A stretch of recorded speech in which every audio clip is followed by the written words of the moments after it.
Okay, it's 1 o'clock. I'd like to call this meeting to order. The proceedings of this meeting will be recorded and made available on the internet.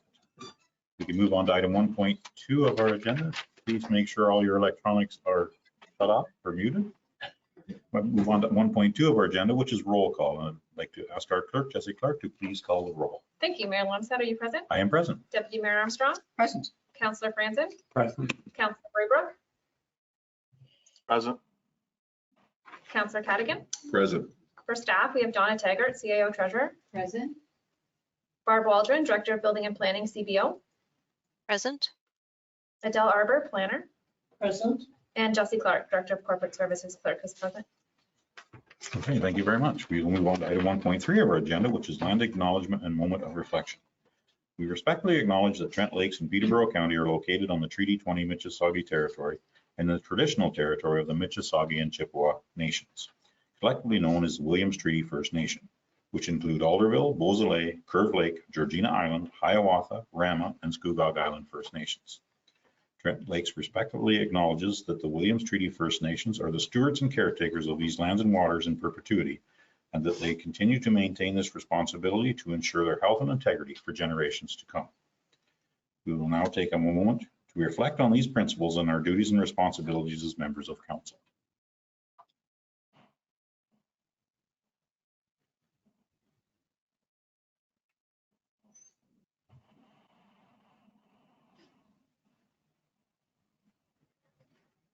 Okay, thank you very much. And Councillor Franzen, you have an item you would like to speak to at this moment. Yeah, I would like to bring forward a reflection on the life of John Jackson.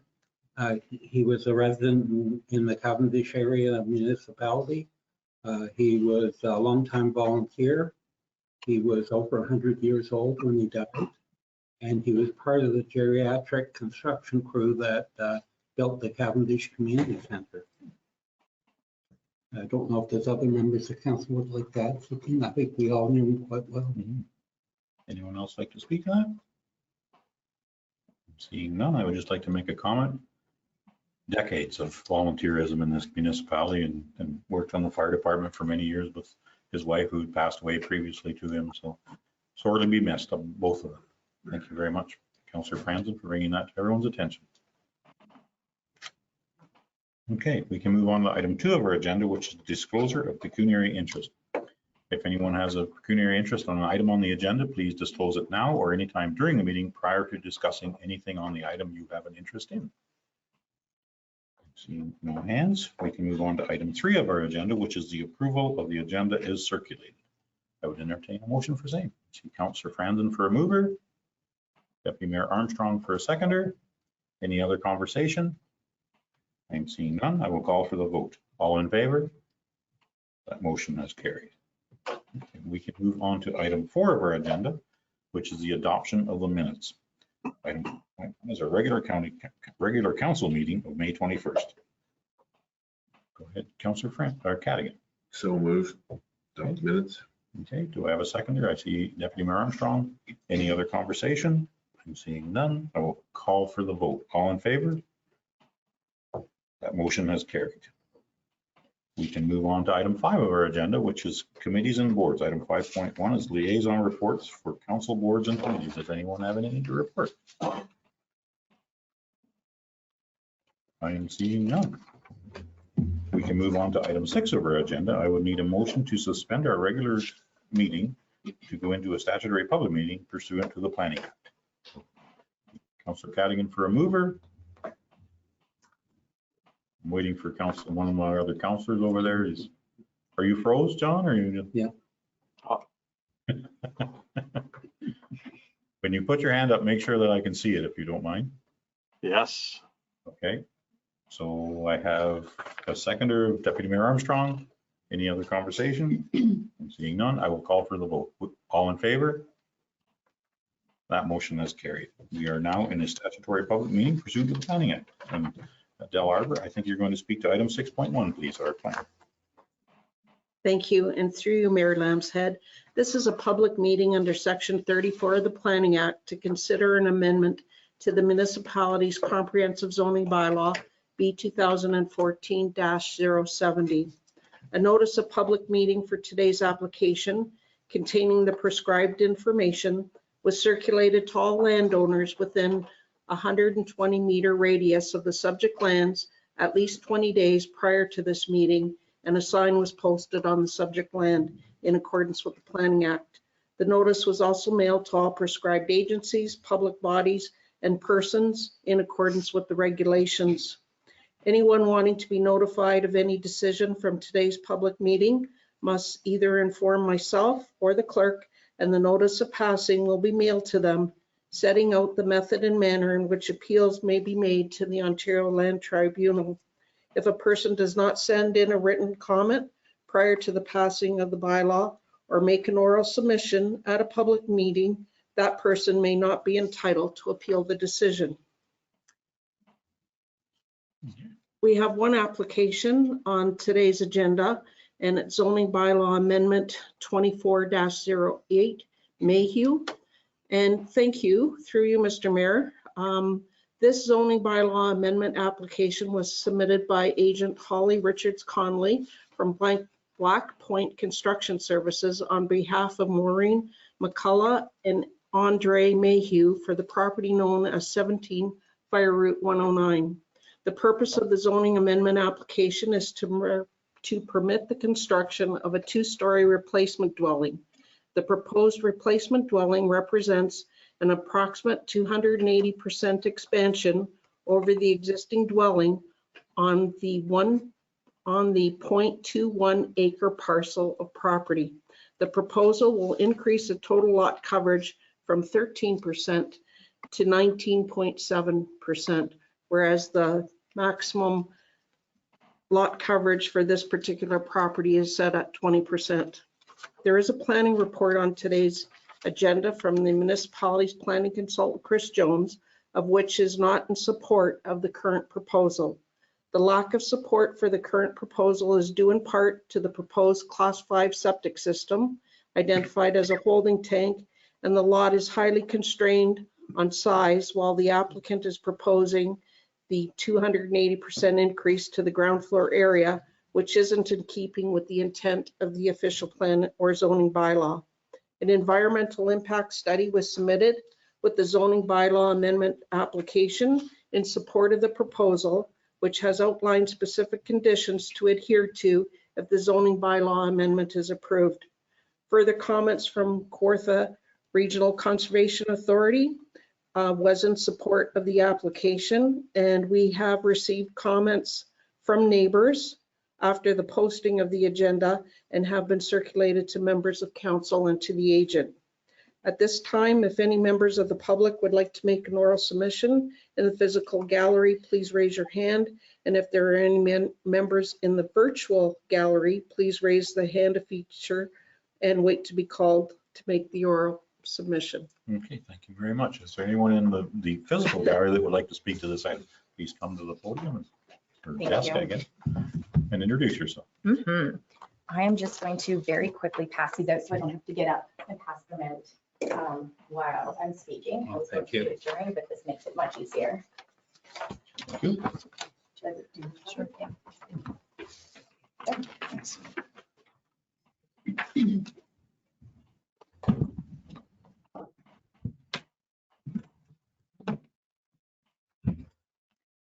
Through you, Mayor.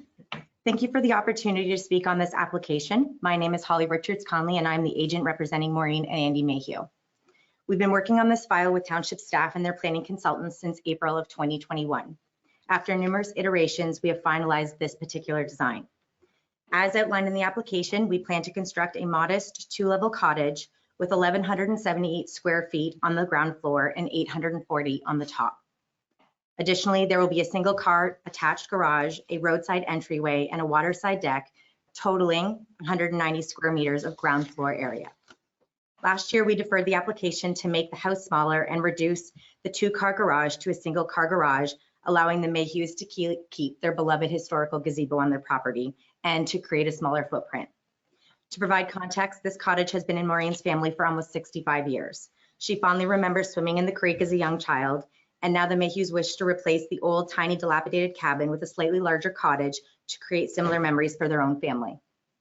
This design, while larger than the original footprint of the cabin is comparable to other cottages along Fire Route 109 and across the creek on Fire Route 110. The map that I've provided you shows the sizes and lot coverages of the neighboring cottages, demonstrating that they are similar in height and lot coverage to those in those neighborhoods. The cottage design keeps the ground floor small while including a master bedroom for future accessibility and 2 additional bedrooms on the upper level. The single-car garage will store outdoor accessories during the winter as there is no additional storage structures on the property like a boathouse. Though the dwelling is technically 2 stories, the dormer design on the upper level give the appearance of a 1.5-story dwelling. It is also under the maximum allowable height of this zone, which is to peak is 27 feet 2 inches. I just want to speak a little bit about the 208% increase. While the 200% increase over the original dwelling, the original cabin is only 474 square feet, so just slightly larger than my own home office. Any increase from such a small base will obviously seem large. For example, if this particular cottage were just double in size at 900 square feet to start, the increase from 900 square feet to what we're proposing is only 62% increase. So when you start really small, any increase over a tiny little cabin is going to appear incredibly large. Thus, going from 470 square feet to 1,450 square feet on the ground floor is reasonable in our view, and still remains under the maximum lot coverage for this zone, matching the size and lot coverages of the neighborhood. 19.84% of this lot is being used for the dwelling and the existing gazebo, which leaves 80% of the lot vacant.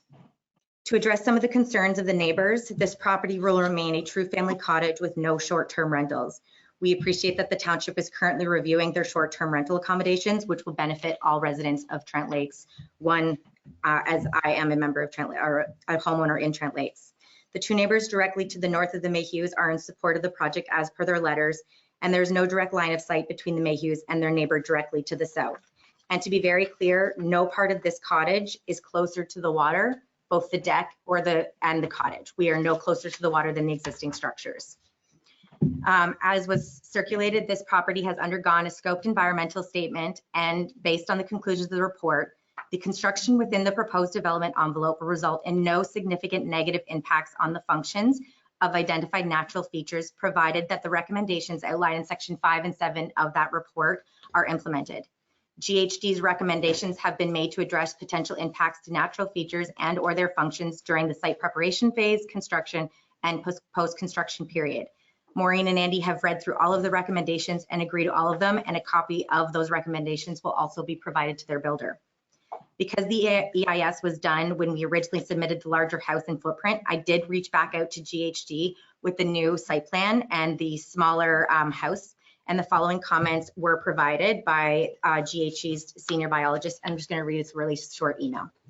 As the site plan has been revised and the footprint of the building, although the deck is still the same distance from the water and the 2-story size and the holding tank are now farther back from the creek, this is all better for the creek and wetland.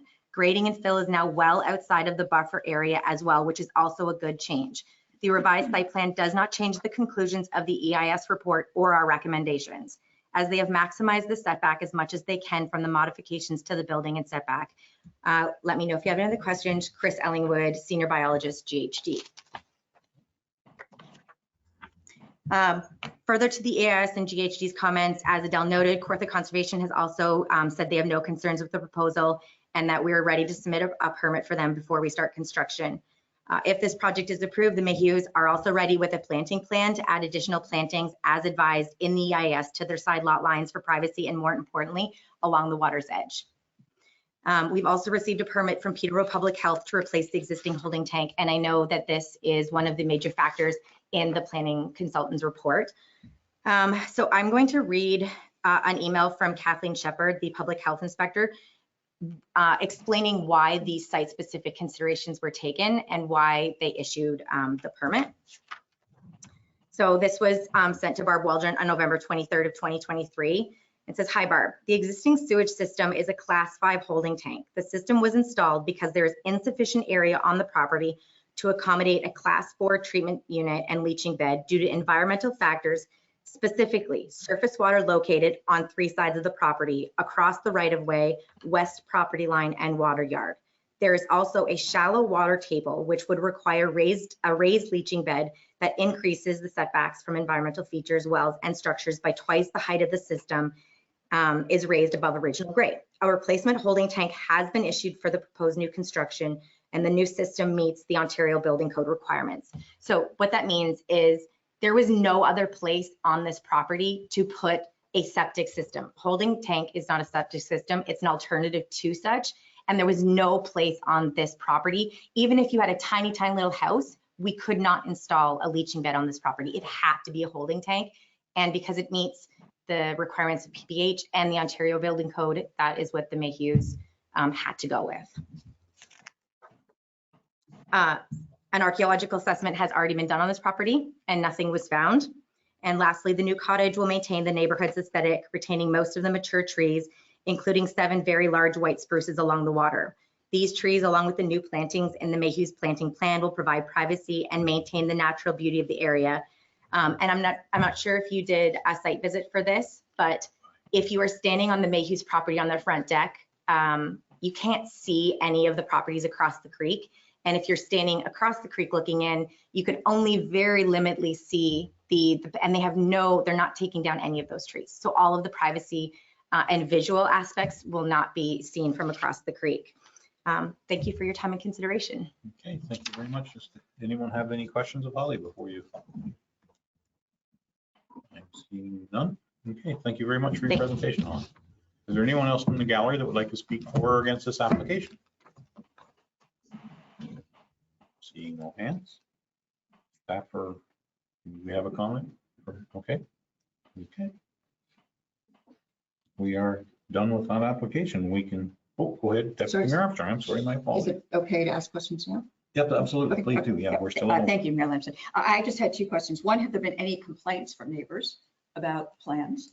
And number 2, and this is really directed to our planner, Chris Jones, if this is considered too large a development or an oversize for the property, what has the client been advised would be an acceptable size for the dwelling? I don't think Chris is on the line. So Holly, can you answer that? Sure, go ahead.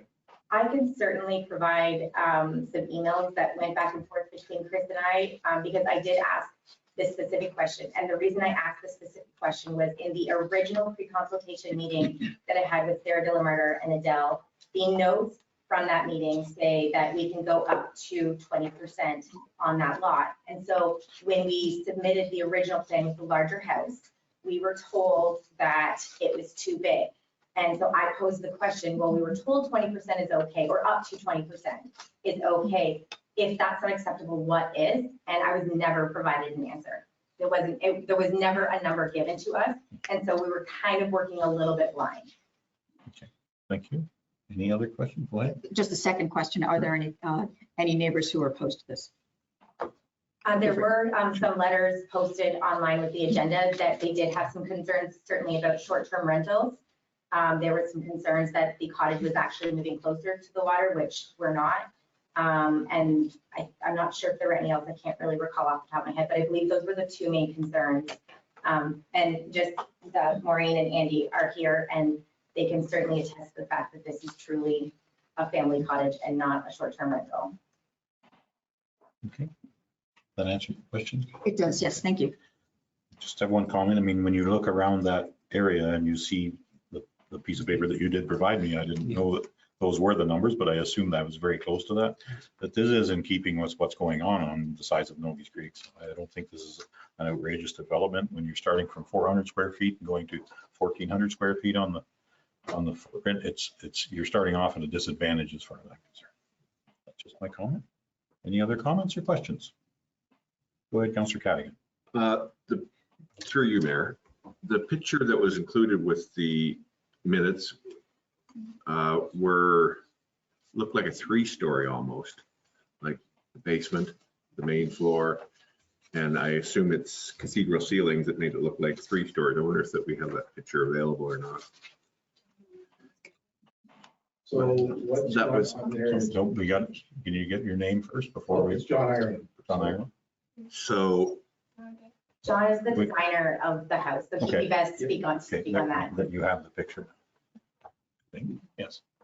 So what we're doing there is we're trying to get a large enough crawl space down there to enable to be above the high water mark, the distance above the high water mark to allow to get us a furnace, hot water tank, et cetera, in there, as well as have some storage area. Because once again, there's no storage other than the little garage that's on the side of it now. And that's just and then from there, you've basically got the main floor and what is now called the second floor, but it originally started out as a story and a half. Okay. Understand that question? thank you. Any other comments, or questions? Go ahead, please state your name for the record. Chris Whiting, immediately the neighbor. I'm one of the people that put a note in saying we were in support of the project. The concern in the neighborhood right now is hyperly sensitive because of all the Airbnb shenanigans that are going on and the ghost hotels. So everybody's very heightened at this point and very nervous about anything going in. And I'm more than willing and wonderful to have our neighbors of 65 years back next door to us with a building that's not dilapidated like the property is right now. So, I mean, that's where our concern, and I spoke to my 83-year-old mother about this, and the only concern that she had was the size of the building. But honestly, with some of the sizes of buildings that have been put up recently in that area, I find it mildly comical that some of those neighbors are concerned about it when they're living in those buildings that are big. And these are people that are friends of mine and probably be pissed off at what I'm saying right now. But like, we can't do anything other than take people at face value. If they say it's not going to be an Airbnb, it's going to be a family place. I called Andy when I got his note. I called him on the phone and said, Andy, what's going on? We want you to come back. I'd love to have this place fixed up. We did ours many years ago. Mhm. And ours is the third building on our property. So, I just think, I think there is a concern there, but like I said, I believe the community in that area is heightened at this point because we're all so nervous about losing our peace and tranquility. We understand the whole area is changing and properties are being sold and houses are being built. I think we understand all of that and we know things are going to change. But what we're still hoping for is that when we go up there most days, we get away. A guy from me, I live at Victoria Park in Shepherd in Toronto.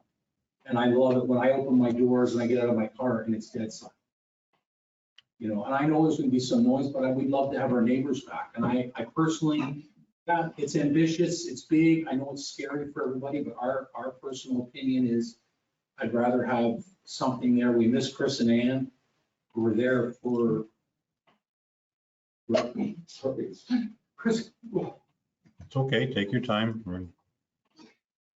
We lost them, and I just rather have everybody back. Mhm. That's it. Thank you very much for your comments. We like to call them short-term rentals because we don't want to be using a brand name, but No, okay, I get it. but thank you for that comment. I mean, it's covering 19.8% of the lot, so it does comply to a lot of our rules and regulations. Thank you for your comments. Go ahead, Adele. Through you, Mr. Mayor, I was just going to make a comment that, yes, KRCA supported the application as well as the EIS that was submitted with the application. It was in support of the proposed build. In terms of the other three comments we received from the public, I concur with Holly in terms of they were concerned with short-term rentals within the area. And I also believe with the 280% increase, that seems very large when you just use that number. But in Chris's report, he does talk about the 19.7 lot coverage, and our zoning bylaw requires 20. So minutely, it's under the 20%. Okay. Thank you very much for the comments, Adele. Go ahead, Councillor Baker. Thank you. Through you, Mayor. Yeah, just my observations in the recommendations. I don't know if we're speaking to the recommendations now or later on. We So- can, if, Go ahead. once we move out of our public, and if you have a question or a comment about them, go ahead right now. Okay, so my comment is, and actually it echoes Adele's comments as far as when I'm looking at the recommendation 1 deals with the height and floor area. It being under the 20%, I believe that point is moot. After listening to Holly and Adele. I also look at the 208% increase. I mean, that's just optics to me. And I accept Holly's explanation of when if you're dealing with a little shack and then you're increasing it by, however many percent it is, and up to a point of 208%. It sounds like a lot, but it's in the grand scheme of things, it's not. So I think that that percentage, that number sort of is inflammatory and not really reflective of the actual size of the building and how it will look. And once again, it's under the 20%. And as far as Mr. Jones's assessment of the class 4 or the sewage system not being acceptable, we have the commenting authority of the Peterborough Public Health saying that the class 5 is acceptable. So again, I don't see an issue with that, the sewage. So my thoughts are that point 2 in the recommendations, they could stand and that I would support it if that were the case. Okay, thank you very much. I think we have Barbara Waldron, our CBO and Director of Building and Planning, would like to speak. Go ahead, Barb. Yes, through you, Mayor Lamshead. I just wanted to confirm that with regards to this class 5, I've had many conversations with Peterborough Public Health over that, and they made it very clear to me that there absolutely is no other option, just as Holly had stated. And once I worked through those conversations with them, I was totally on board with the fact that that's the only way that we can go. And just to put the public at ease, there is a requirement in the Ontario Building Code that when you do have a class 5 on your property, you do have to enter into an agreement with the municipality or with the approval authority, who in this case is us, to maintain that device. So I just wanted to comment on that. Thank you very much, Barbara, for your comments. Okay, any other comments or questions? I am seeing none. I would entertain a motion to reconvene our regular council meeting. I see Deputy Mayor Armstrong for a mover and Councillor Cadigan for a seconder. I will call for the vote. All in favor? That motion has carried. We can move on now to item 7 of our agenda, which is business arising out of our statutory public meeting. Item 7.1, I think Adele Arbor, our planner, is going to speak to this item, please. Thank you, and through you, Mr. Mayor, further to the public meeting just held for this application. The memorandum that's on the council agenda from Chris Jones has a number of recommendations. The first one is if council is in general agreement with the analysis of the report, it is recommended that the application be denied or deferred to allow the applicant to reduce the height and floor area of the proposed replacement dwelling. Secondly, if council is inclined to support the application, it is recommended that council direct staff to prepare the requisite zoning bylaw amendment together with a holding provision that will require the submission of a phase 1 and phase 2 archaeological assessment and the ministry registration letter, and the submission of a detailed sediment and erosion control plan is recommended by the EIS, and that the applicant enter into a site plan agreement with the municipality. Thank you very much, Adele Arbor. Is there anyone have any questions of Adele or anyone prepared to make a motion? Go ahead, Deputy Mayor Armstrong. Thank you, Mayor Lamshead. I'm prepared to support the application. I think it's been pointed out that they actually do meet the lot size requirement of under 20%. The build, while it's 280%, is actually fairly modest compared to some of those homes that are currently being built. And when you start with a 474 square foot cottage, of course, it's going to be several 100% larger in the new build. They have all of the approvals from the appropriate authorities. I think we've addressed any of the concerns of the neighbors. And after 3 years, I think it's time that we permit them to proceed with their plans. The only thing I am not sure about in the motion before us, which I will make, is I heard that there was already an archaeological assessment done.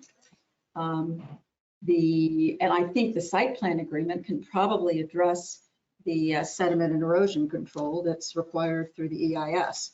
So I'm not sure why we need anything other than an approval, direct staff to prepare the bylaw amendment, and simply have the applicant enter into a site plan agreement with the municipality, unless I'm missing something. Go ahead, Councillor Francis. Yeah, I just wanted to make a comment on the motion. We need a seconder first before we. I'll second and I'll make a comment. Go ahead. We also need the approval from KRCA. There was an application into KRCA to approve this application, and we have to wait till we get the approval from the KRCA. Go ahead, Adele. Through you, Mr. Mayor, there was correspondence from KRCA Yep. in support of the application. So Yep. they have technically approved the application Okay. to go forward. And if I could just make a further comment, I agree with Deputy Mayor Armstrong that there isn't really a necessary to put the holding provision. It's another planning approval that may not be necessary at this time. We can work on the site plan agreement, the zoning bylaw amendment, and perhaps it wouldn't take too long to get a detailed sediment and erosion control plan that we could roll into our site plan agreement. Okay, do I have a seconder? Question? Question, comment? Go ahead. Cadigan. I'm having trouble supporting this, and it's based on optics. It looks like a 3-story to me, and I think the neighbors think it looks like a 3-story, and that's what I'm struggling with. Any other comments or questions? I'm seeing none. I will call for, Councillor Graber, do you have a question? Sorry, I've just got a comment. I agree with Deputy Mayor Armstrong's comments as supported by Adele. So I'm in support of Deputy Mayor Armstrong's motion. Okay, thank you very much.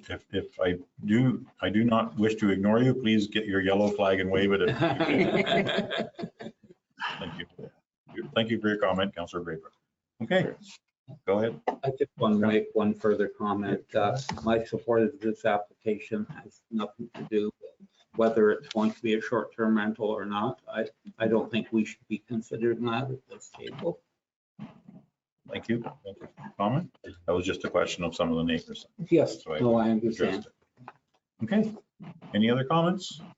I'm seeing none. I will call for the vote. All in favor? That motion is carried. Okay, thank you very much, Adele. We can move on to item 8 of our agenda, which is presentations. And Andrew Marabella, Associate Partner for Hemson Consulting. Can you please speak to this item?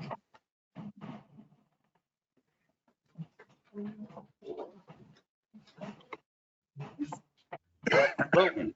Good afternoon. Good afternoon. This is, I heard Andrew. This is Christopher Balletta, and that's Andrew Marabella, also on the line. Okay, Christopher, thank you very much. Either one of you can go ahead and present your asset management plan. Sure. Give me 1 second to show my screen.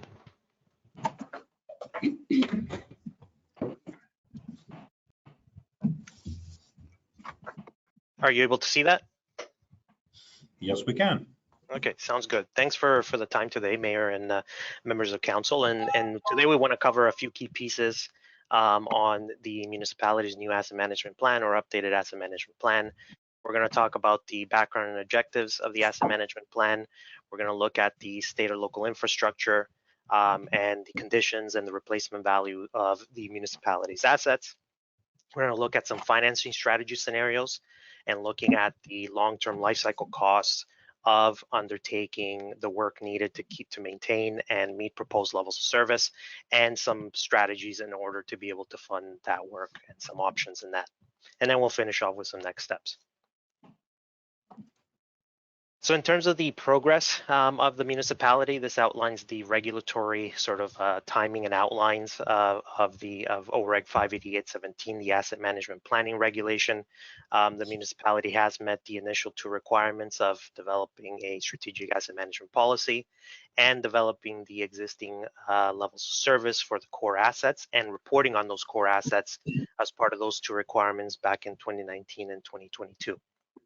Kind of moving forward though, there are some additional requirements of the regulation in order to develop an update of the asset management plan that includes the existing levels of service, reporting on those levels of service that we'll touch upon later for all the other asset categories. So just to be clear, the core assets refers to more so your engineered assets, your roads, your bridges and culverts, and your 2 water systems, whereas the non-core assets refers to all the other asset categories, things like vehicles, machinery and equipment, furniture and equipment, and so on.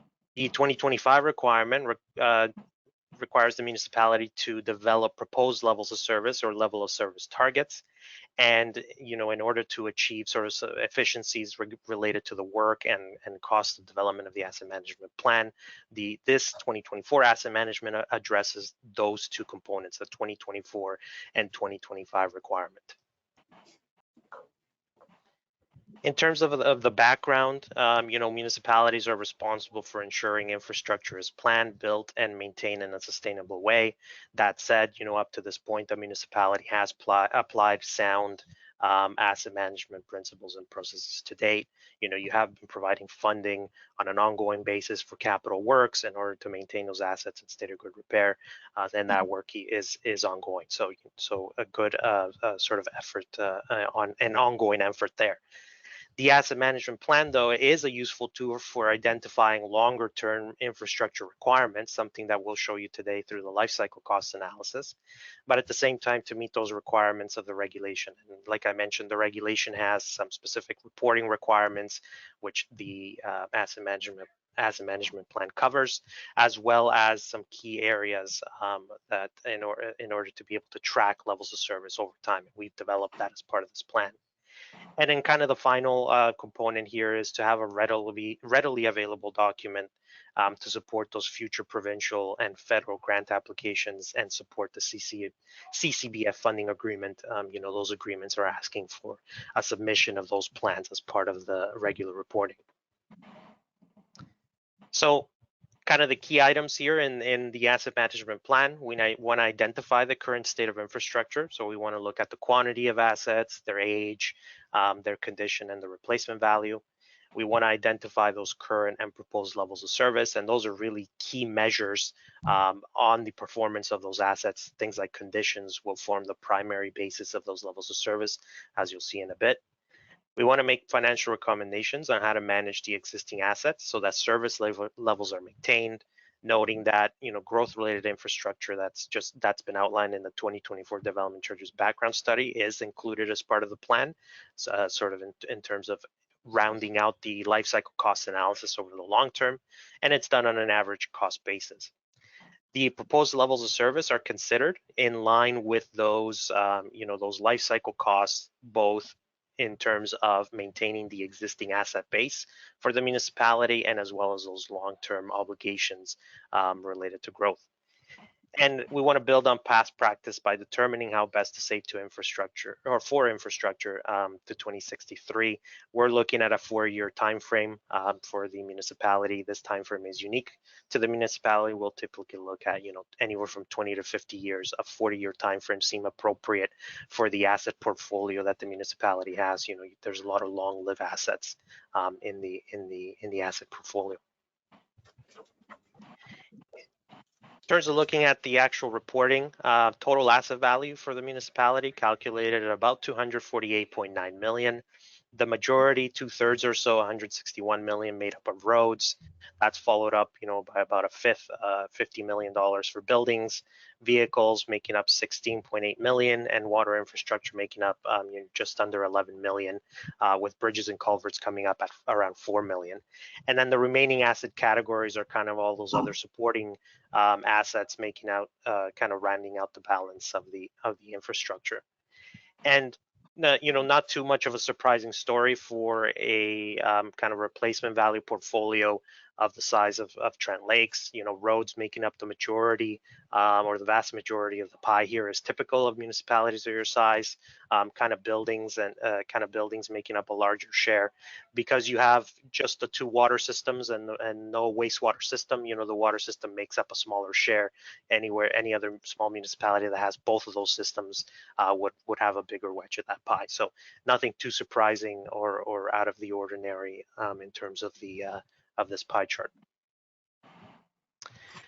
Overall, a good news story in terms of the overall condition of the assets. The overall, on an average basis, the 248.9 million is rated in that good condition range. Just under 70%, about 72.2 million of the assets are rated in good to very good condition. So that's the assets that are newer or have been maintained in proper condition. Those would fall into those categories. About 28% or 69 million are considered in that mid-range fair condition, that yellow wedge that you see there. And then the minority, about 3%, 7.7 million are considered to be in that poor or very poor condition range. And that condition is based on largely a slice made up of the roads and the buildings. And particularly for the roads, the municipality did complete a very thorough roads need study, I believe in 2023, and that information has been used as the basis to develop the conditions of the assets that you see in the pie here. There's other documentation that the municipality has done a very good job on in terms of developing those. Condition assessments for your buildings have been used in order from past reports that have informed this. Your OSIM inspection reports for your bridges and culverts, which are done every 2 years, have informed the information in here. So all that information has been gathered here to kind of develop the conditions on an asset by asset basis and report to you on an aggregate level. That said, looking at the individual asset categories in terms of how they fare in that kind of 5 condition range, 248.9 million total asset replacement, you can see that the roads making up, and just to point out, the percentages at the top of the bars here represent the share of the total replacement value. So the largest share being the roads, about 2/3 of the replacement value. You can see that most of the roads are in pretty good condition. Well over 80% of the roads are in that good to very good condition range. The buildings, kind of a split. The buildings, there's various components to the buildings and the buildings in the municipality. About half of them in that good to very good condition range, with the other half mainly in that fair. Vehicles in that same range, kind of half and half. That said, the municipality does do a good job in terms of maintaining the vehicles and replacing them at intervals of time when they're required. And sort of you'll tend to see the conditions of vehicles, or the aggregate conditions of vehicles, kind of change over time as those vehicles go through their life cycle. And as they get older, they may go into the kind of the orange and red category, but once they're replaced, those new vehicles will jump up to the green. So it's just a natural cycle of the conditions of the vehicles. The water infrastructure, the facilities themselves, the 2 water treatment plants are considered to be in good condition based on sort of the conversations with staff and some of the outlook of some of the equipment in those buildings, with the larger share of the fair condition being mostly the linear infrastructure, which is based on the 2020 asset management plan for water infrastructure specifically. And that there is some indication that plan will likely be updated at some point soon, so that this can be informed with that. In terms of the levels of service, this is what you see here in the table is sort of a snapshot of some of the selected levels of service that are in the asset management plan. So these are not all extensive ones, just as kind of a snapshot of the ones for the core services and some of the larger asset categories, buildings and vehicles. The current levels of service are largely considered on the basis of the condition of the assets. So just looking at, what condition are the assets in, and what did the municipality do, and how much funding was available in order to get to that point today. The levels of service are required by the regulation. There's some specific ones are also reported in the asset management plan. Things like the condition of the roads based on the pavement condition index. Things like reporting on the boil water advisories that are reported in there. Those are some of the requirements of the regulation on what needs to be reported on. But there's really nothing new here above and beyond what the municipality already has. Those water reports, your annual water reports already report on some of these things, and that's just being translated as part of the asset management plan. In terms of the proposed levels of service and conversations with certain municipal staff, the proposed level of service, at least up to this point, is proposed to maintain at minimum the current levels of service. So looking at the levels of service that you see in the first column, those conditions there, the proposed levels of service is to maintain that level over the longer term. So on an average basis, maintaining maintaining the roads in good to very good condition. On an average basis, maintaining those bridges and culverts in the very good condition range, and so on. In terms of the life cycle costs, the overall needs identified in the plan are based on a full life cycle costing model. The full life cycle costs consider all the life cycle activities, non-infrastructure solutions, which relate to more any work not directly on the assets, but related to asset management activities, things like development of an asset management plan, for example.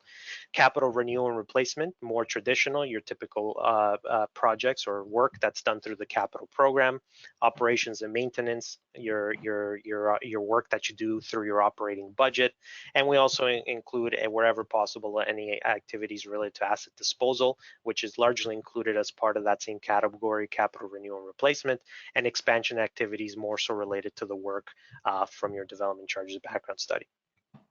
So in summary, the full life cycle cost spending need over that 40-year period is just under 497 million. So that's 497 million over 40 years for the tax supported assets. So that'll be everything except your water infrastructure, and 29.3 million for the rate supported assets, which would be the water infrastructure in the municipality. What that looks like in terms over that long-term perspective, the chart on the, or sort of the bar on the left there represents that total life cycle need of $497 million over that 40-year time period. And what we see there on the right is the funding gap associated to that 497 million, with that 235 million representing if we maintained the funding levels that we have today for life cycle costs through the budget at today's levels over that 40-year period. So, we've estimated, we've accounted for the 2024 budget and the expenditures in that.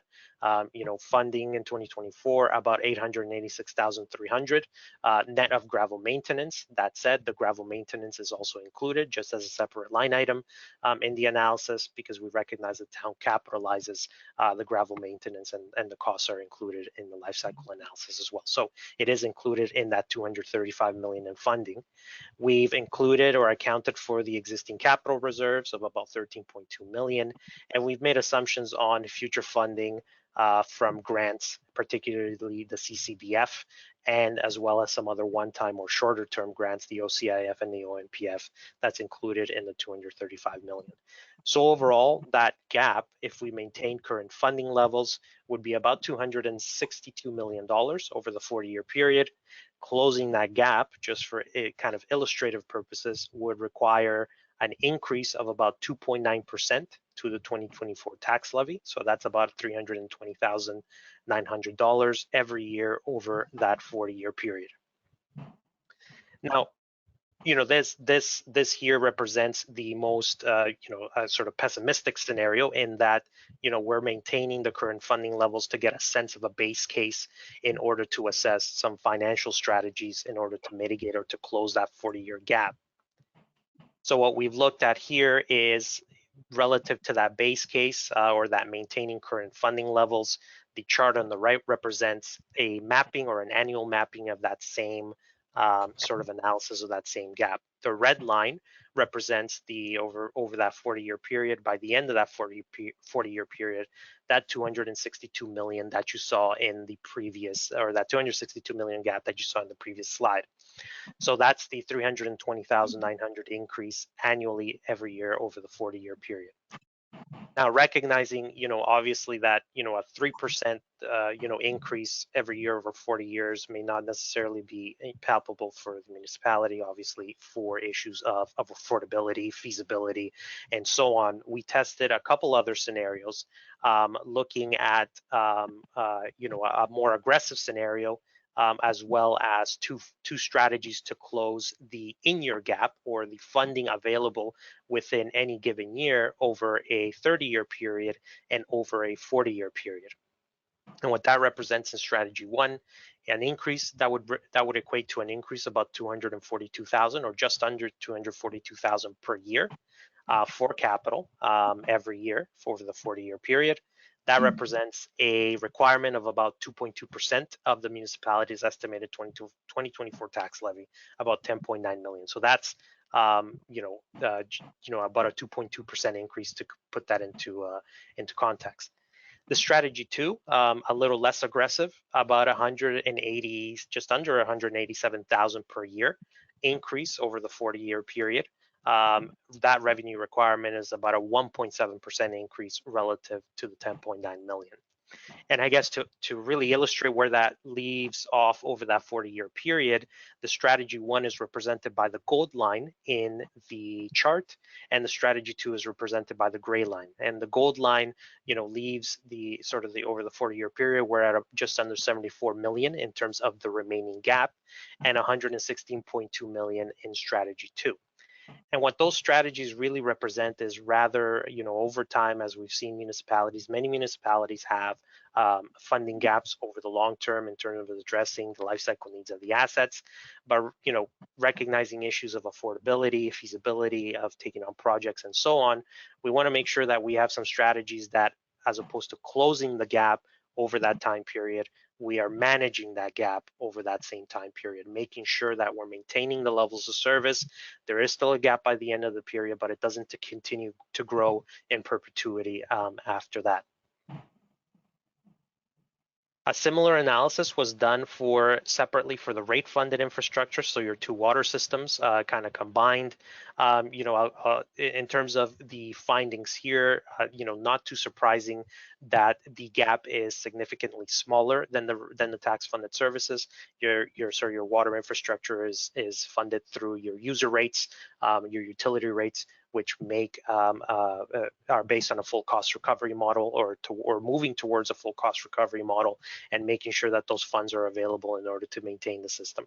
So in terms of that same analysis over that same time period, as you saw on the previous slide, the gap for the rate funded services is just about 12.7 million over that 40-year period.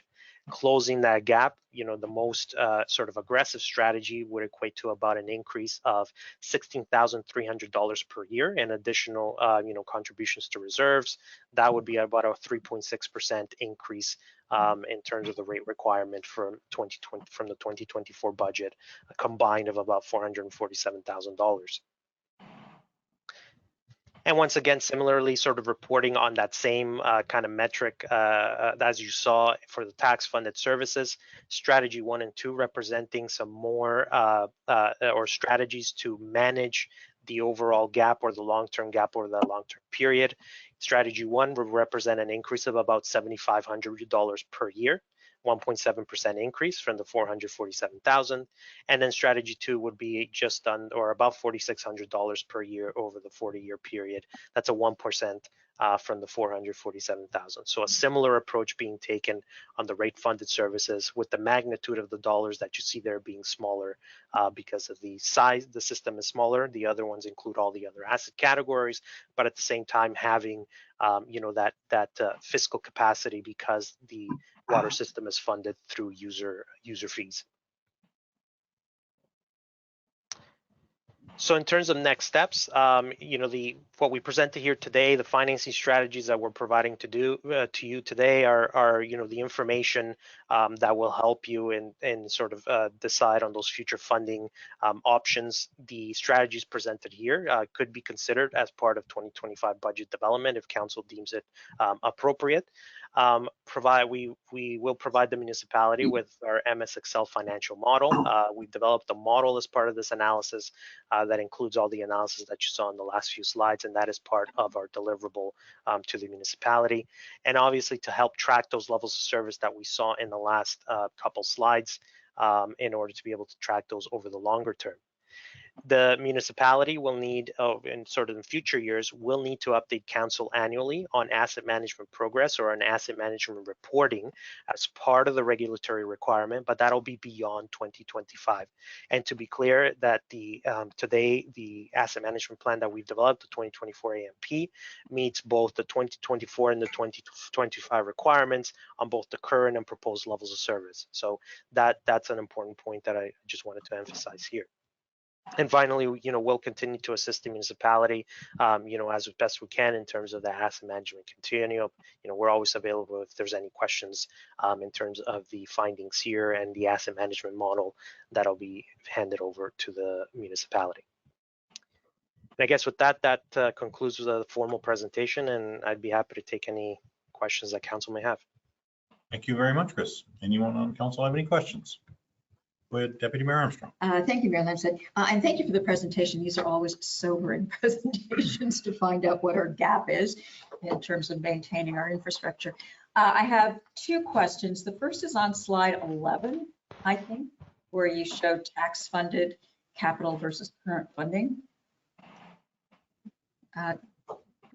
Yes. Yep. Yep. Back one. Oh, right here. Yes, that one. The estimated tax-supported capital funding in 2024, 886,000. That seems low to me, given we're building a new facility for public works and recreation and development, as well as our regular road work. So is that not comprehended in this? Or I know that not all of it is tax funded, but some of it is.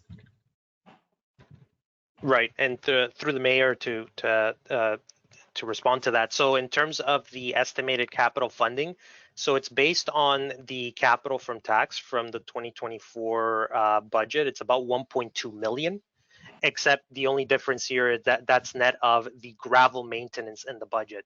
So it comes out to 886,300. Okay, thank you. And the other question is on the next slide. Okay. I just want to confirm, I think one of your assumptions is that there will be no grants or upper level government funding to support these projects over the next 40 years. And all of the money will have to come from the municipality, which in effect means it has to come from property tax. Is that one of the underlying assumptions here? Through the mayor. So just to clarify that assumption, so all of the scenarios that you see here include grant funding, and we've included the CCBF over the 40-year period. So that's about 180,000 that we've included every year over 40 years. We've also included a total of about 1.6 million of other grants, the OCIF and OMPF, but we've only included those over the next 3 years. And that's recognizing the assumption that we've seen through the municipality and as well as others that funding has been declining over time. So we've just assumed it only for the next 3 years. Okay. Thank you. I think you're more than well aware that there's a push through municipalities and AMO to both the provincial and federal government to recognize the gap that we are collectively facing in terms of crumbling infrastructure, and that with any hope, there might be some response to that going forward. But you're right, you can't build hope into your assumptions. So I understand the assumptions and the rationale for them. Okay. Any other comments or questions? I see Councillor Braber, go ahead. Thank you, through you, Mayor. Thanks, Christopher, for your presentation. Just one question. I'm not sure what slide it is, but you have a pie regarding the roads, good to very good. And then in the pie, so it's page 150 of our agenda. The question is, so with the very poor to poor, which is just over 5 million, do you have any sort of breakdown of which roads are county responsibility to Trent Lakes responsibility? Through the mayor. So we have the breakdown of the roads that are exclusively owned and operated by the municipality, but not any of the county roads. Okay. Yeah, it would just be interesting out of that very poor to poor, which is just over 5 million, how much of that would be county responsibility? Yeah, so all the roads that we've included as part of the asset management plan, and which come from the roads need study, are purely the responsibility of the municipality. But we can provide that listing if councilor wants it. Yeah. Okay, thank you. Yeah. Thank you. Any other comments or questions? I'm seeing none. I would like to thank you very much for your report. I think we need a motion to. And A motion to receive and and approve. approve. Okay, we have a motion and a seconder is Councillor Cadigan. The original motion was Councillor Brandon. Any other conversation? I'm seeing none. I will call for the vote. All in favor? That motion has carried. Thank you very much for your presentation. And all the effort. Okay, we can now move on to item 9 of our agenda, which is delegations, and we have none today. We can move on to staff report, item 10 of our agenda, which is staff reports. 10.1 is public works, we have none. 10.2 is recreation facilities, we have none. 10.3 is fire and emergency services, we have none. 10.4 is building and planning, and 10.4.1. Would Adele Arbor, our planner, like to speak to this item, please? Thank you. And through you, Mr. Mayor, this report is a reference to consent applications B-624 to B-11-24 submitted by agent Kevin Duguay of KMD Planning on behalf of property owners Dan and Kathy Lang. The agent has requested that the municipal comments on the consent applications, the MAFs, be deferred to a later date to allow the property owners and the agent to discuss further the municipal comments with municipal and county staff. Certainly seems to be recommended in that report as well. Anyone prepared to make that motion to defer? I see Deputy Mayor Armstrong, go ahead. I'll make the motion to defer this item. And do we have a seconder for that motion? I was waiting for that screen to light up. Like, Councillor Cadigan for the seconder. Any other conversation on this item? I'm seeing none. I will call for the vote. All in favor? That motion has carried. Okay, thank you very much, Adele Arbor. We can move on to item 10.4.2 of our agenda, which is Adele Arbor once again, our planner. Can you speak to this item, please? Thank you, and through you, Mr. Mayor. On today's agenda, this report is from staff regarding an encroachment agreement for Michelle Tipsharani and Todd Roan for the property municipally known as 73 Fire 330. As per the attached report, the purpose of the application is to recognize 2 historical existing encroachments on municipal lands between concession 18 lot 5 and concession 18 lot 6 on Fortescue Lake. And the encroachments, the historical encroachments, are that of a gravel driveway and stairs that lead down to the water. Therefore, Mr. Mayor, it's being recommended that council support the application for an encroachment agreement, and further that council authorize the Director of Building and Planning, CBO, to execute the encroachment agreement and any documents that may be necessary to register on title. Okay, thank you very much, Adele Arbor. Anyone have any comments or questions? I'm seeing none. Is anyone prepared to make a motion? You're watching that screen, but I think it's frozen. Go ahead, Councillor Franzen. I'll make a motion in support of staff's recommendation. Do I have a seconder for that motion? See Councillor Braybrook for a seconder. Any other conversation? Seeing none, I will call for the vote. All in favor? That motion has carried. Thank you very much, Adele Harbour. We can move on now to item 10.5 of our agenda, which is finance. We have none. 10.6, administration, we have none. 10.7, corporate services, we have none. We can move on to item 11 of our agenda, which is correspondence for information. We have 11.1 and 11.2, Galway Hall Board minutes and Lakehurst Hall Board minutes. We can receive them both at the same time. Go ahead, Councillor Braybrook. Motion to receive both. Okay, do I have a seconder for that motion? The Councillor Franzen for a seconder. Any other conversation? I'm seeing none. I will call for the vote. All in favor? That motion has carried. Okay, we can move on to item 12 of our agenda, which is correspondence for action. Item 12.1 is the Township of the Lake of Bays. Would anyone like to speak to that item? Any comments or questions? Deputy Mayor Armstrong, go ahead. Motion to receive. We have a motion to receive. Do I have a seconder for that motion? Councillor Cadigan for a seconder. Any other conversation? I'm seeing none. I will call for the vote. All in favor? That motion has carried. Okay, we can move on to item 13 of our agenda, which is bylaws. Item 13.1 is the bylaws on the agenda memorandum. And our clerk, Jesse Clark, would you like to speak to that item? Please. Thank you. Through you, Mayor Lamstead, there are two bylaws on today's agenda that were not part of a public meeting or in a corresponding staff report. The first is bylaw B 2024-43 to acquire a portion of East Clear Bay Road. A report was brought to the June 6th meeting where council approved the acquisition. And B 2024-44 is a zoning bylaw amendment for file number 2229. A public meeting was held on November 22nd, 2022, where the file was deferred pending clarification. Supplemental report was brought February 20th, 2024, where the application was supported and approval was deferred pending a number of items, which are the municipality is now in receipt of. Okay, thank you very much, Jesse Clark. We can move on to item 13.2 of our agenda, acquisition bylaw. Would you like to speak to that item? Or make a motion? We can receive them or approve them both at one time, or we can do them separately. That's the choice of us. Go ahead, Councillor Cadigan. Move to approve them both. Okay, do I have a seconder for that motion?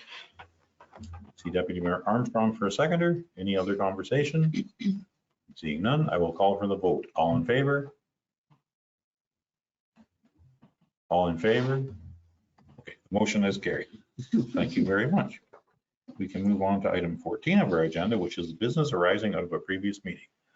Anyone on council have any business arising? I'm seeing none. We can move on to item 15 of our agenda, which is notice of motion. Does anyone have a notice to put in? None. And we can move on to item 16 of our agenda, which is information items. Does anyone have any information items? Go ahead, Councillor Franzen. I have one. It's basically a reminder that the Galway Hall is having the summer supper on the 29th of June at 5 p.m. Only one sitting, and it's a cold and hot menu, and it's $25. And I believe it's on our website, so the contact information will be on that. Thank you very much, Councillor Franzen. Notice it's on green paper for Galway. Oh, green, very good. I see Deputy Mayor Armstrong, you had a comment as well. I did. I just wanted to remind everybody that there are two special council meetings coming up on short-term rentals. One is June 8th, next Saturday at 10 in the morning. The other is June 13th at 6 p.m. And we also have our annual Ratepayer Cottage Association meeting coming up on July 13th, which is a Saturday at 10 a.m. Okay, thank you very much for that information, Deputy Mayor Armstrong. Go ahead, Councillor Braybrook. Thank you through you, Mayor. Lakehurst Hall had their cold dinner last Saturday. It was well attended and it was delicious and everybody had a great time, including Councillor Franzen. Well, thank you for that update. Okay, any other information items? I'm seeing none. We can move on to item 17 of our agenda, which is a closed agenda. I would entertain a motion to go into closed. See Councillor Cadigan for a mover and a seconder. Councillor Franzen for a seconder. Before I call for the vote, we are going into closed under the Ontario Municipal Act, Section 239(2) to discuss labor relations or employee negotiations, wage review, and union negotiations. I will call for the vote. All in favor? That motion is carried. We are going to close. That